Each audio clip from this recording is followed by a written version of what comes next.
Our today's topic is about the classification of joint, and we use different criteria to classify the joints.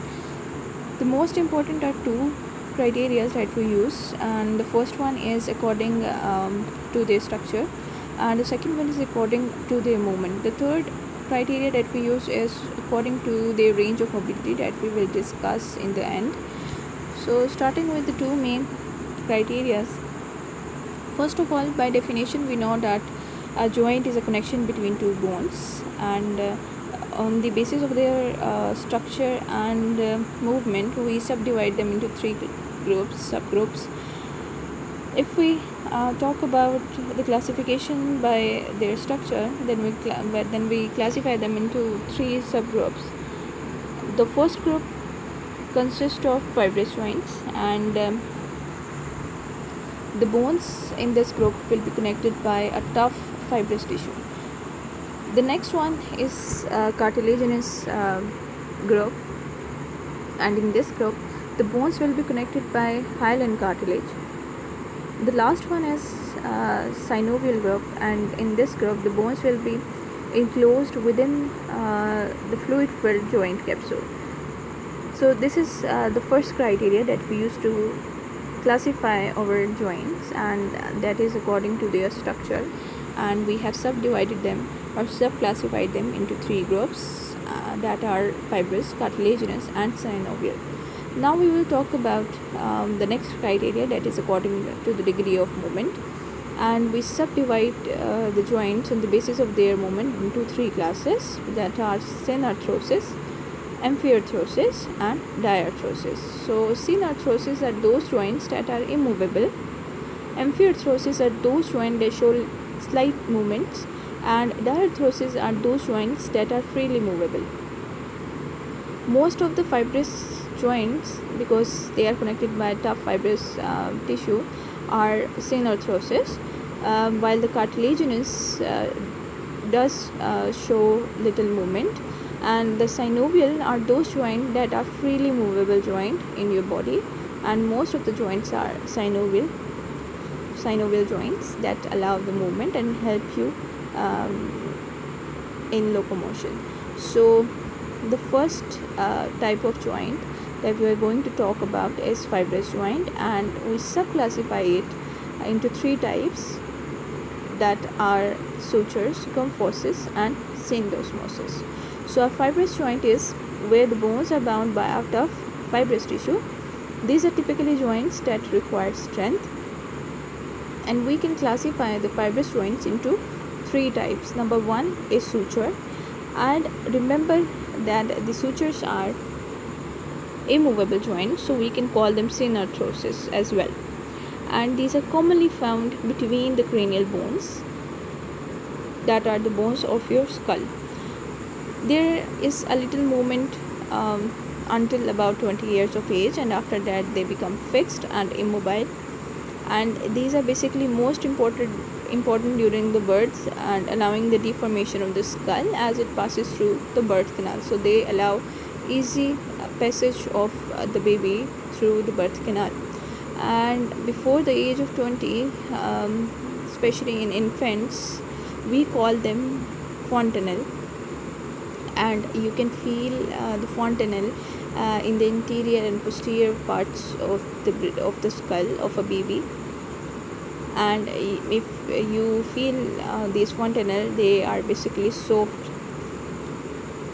Gumphoses is the next type, and gumphoses are also immovable joints, and gumphoses basically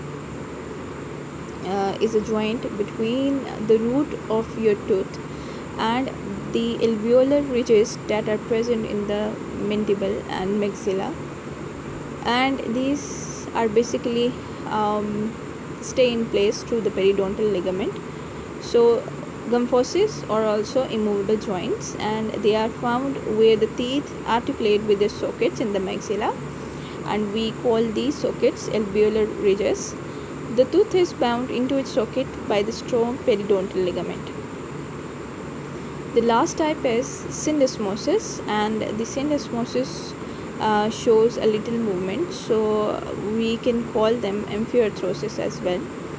They are comprised of bones held together by an interosseous membrane.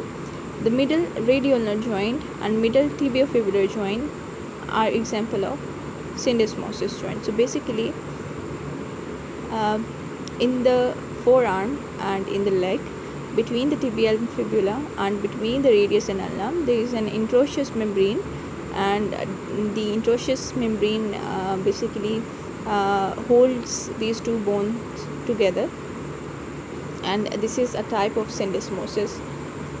So these are the three subtypes of fibrous joint. Starting from the left, this is an example of suture that is between the two parietal bones, and we call it the sagittal suture.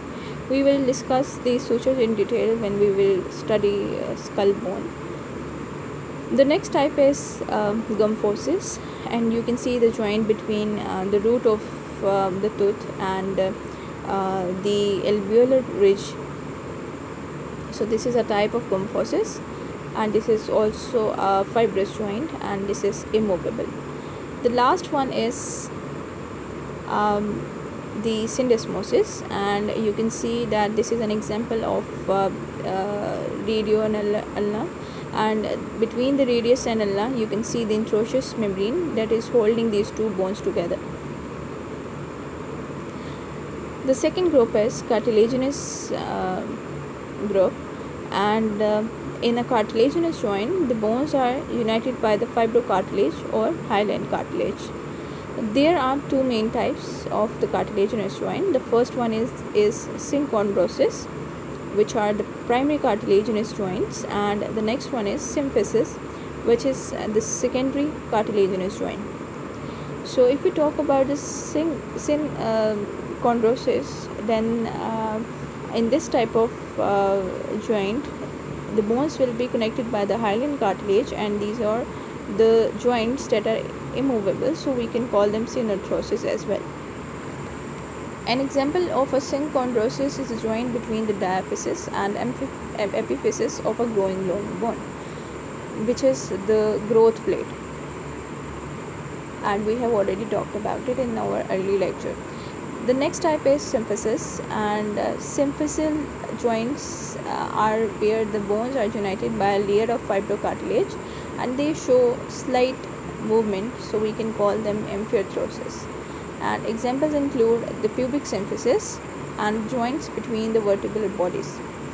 Once again, cartilaginous joints are those joints that are connected by the hyaline cartilage, and on the basis of their structure we further classify them into synchondrosis and symphysis. So if we talk about the synchondrosis, we also call them primary cartilaginous, and the bones will be connected by the hyaline cartilage, and these are immovable joints, so we can call them synarthrosis as well. Examples include the joint between the diaphysis and epiphysis of a growing long bone, which is called the growth plate. And the next type is symphysis, where the bones are united by a layer of fibrocartilage. These are slightly movable joints, so we can call them amphiarthrosis as well. And the examples include the pubic symphysis and the joints between the vertebral bodies.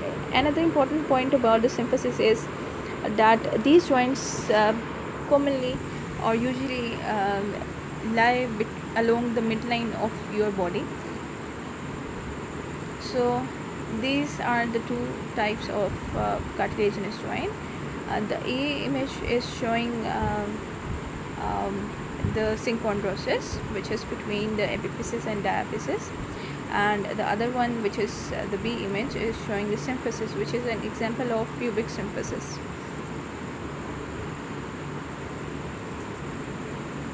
The last type of joint on the basis of their structure is synovial, and these are the joints that are highly movable joints. A synovial joint is defined by the presence of a fluid-filled joint cavity contained within a fibrous capsule. They are freely movable, so we can call them diarthrosis as well, and are the most common type of joint found in the body. Synovial joints can be subclassified into several different types depending on the shape of their articular surfaces and the movements they permit. So we classify them into hinge type of joint on the basis of their articular surfaces,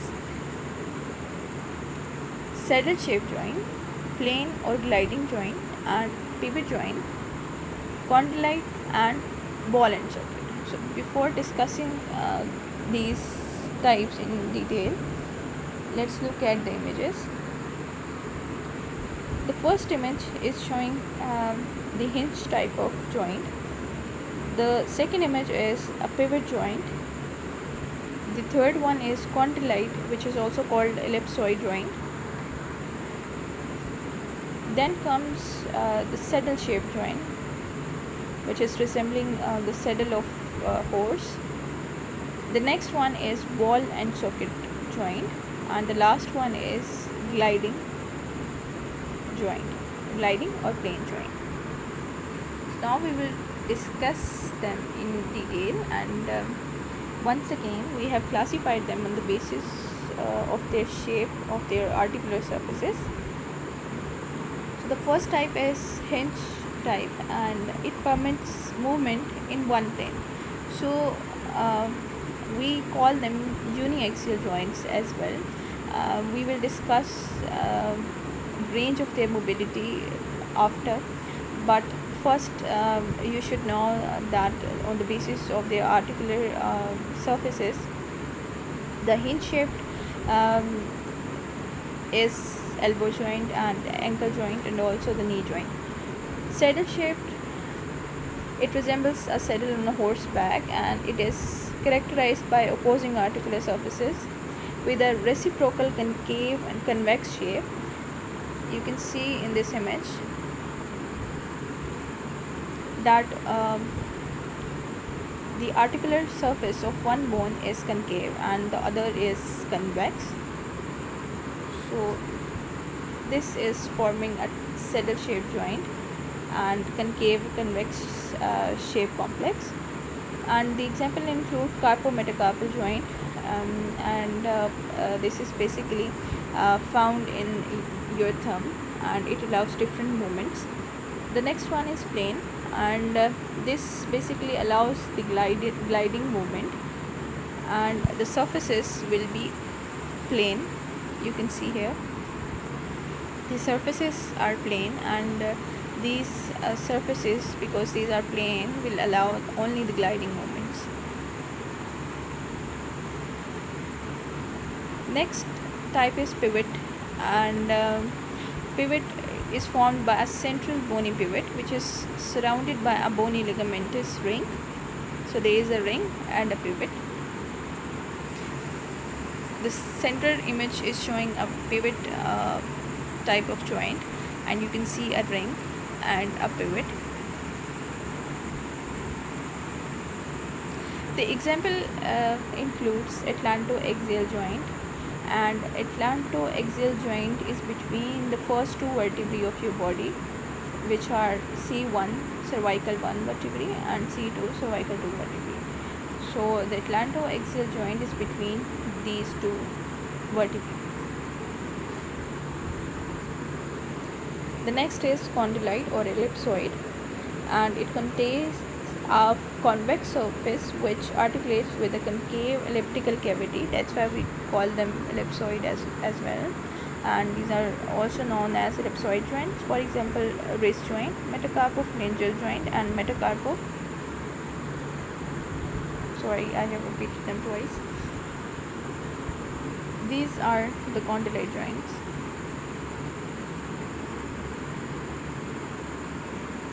And there is a concave surface and a convex surface. The last one is ball and socket, where the ball shaped surface of one rounded bone fits into the cup like depression of another bone, and it permits free movement in numerous axes. Okay, so once again we talked about the synovial joints, which according to their movement are also called diarthrosis.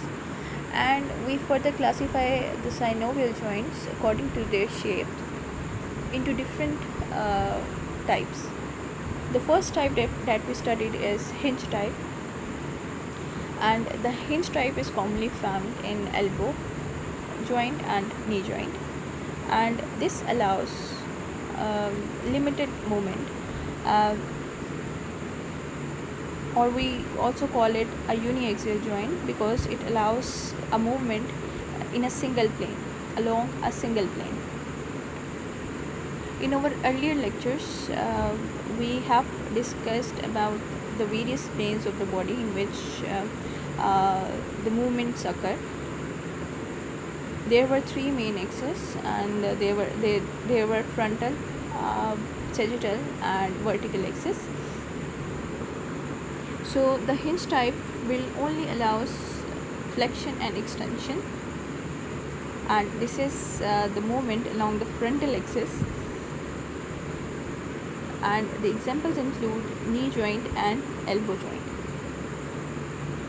The next is pivot joint, and the example includes atlantoaxial joint, and this is also a uniaxial joint, and it allows the rotation. For example, the nodding of your head when you want to say yes to someone, and also the movement around the axis of your neck when you want to say no. So the atlantoaxial joint is responsible for a single plane movement.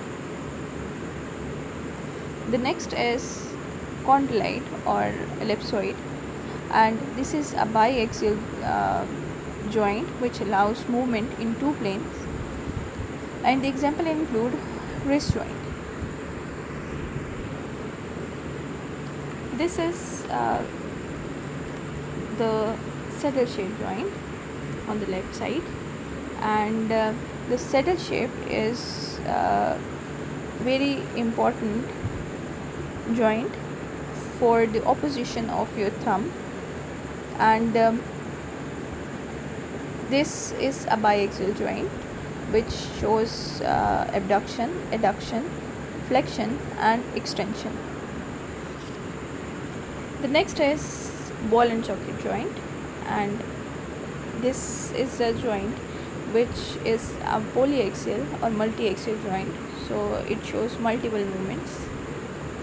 The last one is gliding or plane joint, and there is no classification according to the range of mobility. We do not classify it into poly, uni, or biaxial joint. And the example include acromioclavicular joint, where it shows gliding movement. This is the example of acromioclavicular joint, which is an example of plane or gliding joint. You can see the joint between the plane surface of clavicle and the acromion process of the scapula.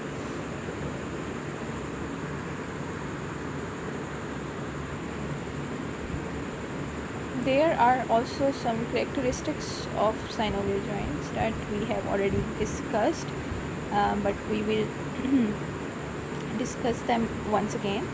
So the first characteristic is articular or hyaline cartilage. We have discussed that those parts of the joints that will take part in the formation of the joint will be covered by the hyaline cartilage. So the parts of the bone which are in contact are always covered with the hyaline cartilage. This provides a smooth articular surface, reduces friction, and is strong enough to absorb compression forces and bear the weight of the body. The cartilage lining, which is up to 7 mm thick in young people, becomes thinner and less compressible with age. This leads to increasing stress on other structures in the joint. Cartilage has no blood supply. This is very important MCQ, and receives its nourishment from synovial fluid. When the cartilage lining becomes thinner and the chances of friction increase, there is the chances of developing various diseases related to the joints. For example, arthritis. The next characteristic is capsule or capsular ligament, and the joint is surrounded and enclosed by a sleeve of fibrous tissue which holds the bones together, and it is sufficiently loose to allow freedom of movement but strong enough to protect it from injury. And we have seen the extracapsular and intracapsular ligaments. Next is synovial membrane. This epithelial layer lines the capsule and covers all known weight bearing surfaces inside the joint, and it secretes the synovial fluid. We have discussed it in detail, and we have also discussed the cross section and all its structure in detail. The next is synovial fluid, and we know that it has various functions, and this is a thick sticky fluid of egg white consistency which fills the synovial cavity. It nourishes the structures within the joint cavity, for example the connective tissue, cartilage. Contains phagocytes which remove microbes and cellular debris, acts as a lubricant and maintains the joint stability, prevents the ends of the bones from being separated, as does a little water between two glass surfaces. Little sacs of synovial fluid or bursae are present in some joints, for example the knee, and they act as cushions to prevent friction between the ligament or tendon or skin where a bone in a joint is near the surface. Other intracapsular structures include fat pads and menisci in the knee joint. There are lateral and medial menisci in knee joint. Extracapsular structures, ligaments that blend with the capsule provide additional stability at most joints. Muscles or their tendons also provide stability. Stretch across the joints, they move. When the muscle contracts, it shortens, pulling one bone towards other. We have discussed it that the muscle usually contract from their insertion towards the region, so pulling one bone towards the other, and we know that when muscle will contract, they will shorten. Nerve and blood supply. Nerves and blood vessels crossing a joint usually supply the capsule and the muscles that move it. So the blood supply or the nerves that will supply the joint will supply the capsule and muscles of the joints also. This is a cross section, sagittal cross section of a synovial joint, and you can see the various structures. You can appreciate the articular capsule, and we know that an articular capsule has two layers, the outer fibrous layer and the inner synovial layer, which secretes synovial fluid. There will be fat pads, which is highlighted with yellow, and there are menisci as well, for example in the knee joint. There will be extracapsular ligaments, intracapsular ligaments, and the extracapsular muscles as well. So these are all the structures associated with the synovial joints. So these are the movements that synovial joints permit. If we talk about the flexion, then this is the bending, usually forward but occasionally backward, for example knee joint. So this is the flexion, and flexion is usually forward, but at the knee joint it is backward. This is an exception. Extension is straightening or bending backwards, but in knee joint that would be opposite. The next is abduction, which is movement away from the midline of the body, and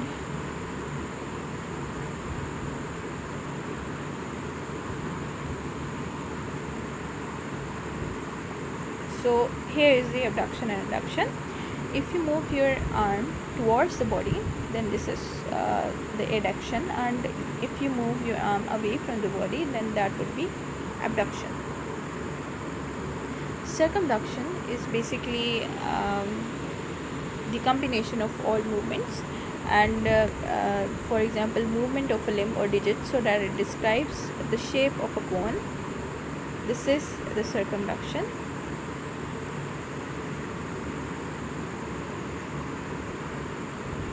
Next is rotation, movement around the long axis of your body, for example the internal rotation and external rotation.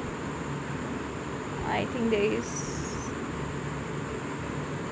no example of rotation, but the rotation includes internal and external rotation of a joint. Then comes pronation and supination, and we know that these are related to the palm. If you turn your palm of the hand down, then this is called the pronation, and if you turn the palm of your hand up, then this is called the supination. Inversion is turning the sole of your foot inwards, and eversion is turning the sole of the foot outwards. So this is the eversion, which is turning the sole of your foot outwards, and this is the inversion, which is turning your sole inwards. This is pronation, this one, and this is supination, in which the palm of your hand is facing upwards, and this is pronation, in which the palm of your palm of your hand is facing downwards. This is the extension and flexion at the neck, and bending your head backwards is extension, and bending your head forward is called the flexion at neck.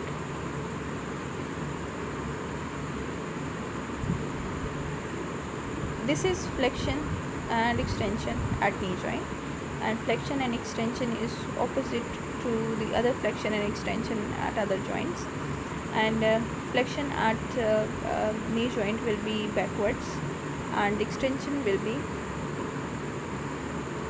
forward. This is flexion and extension at shoulder joint.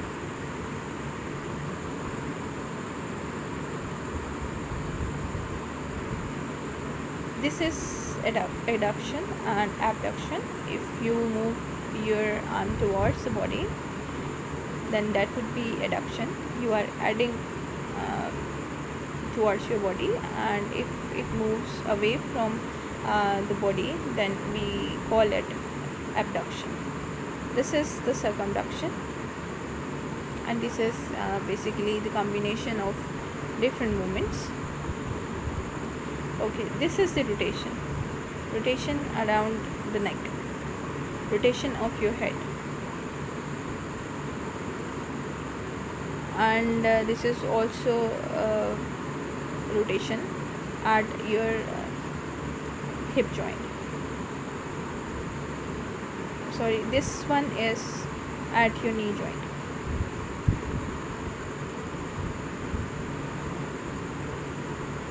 And this is the opposition of your thumb that occurs at the saddle joint, which is your thumb joint.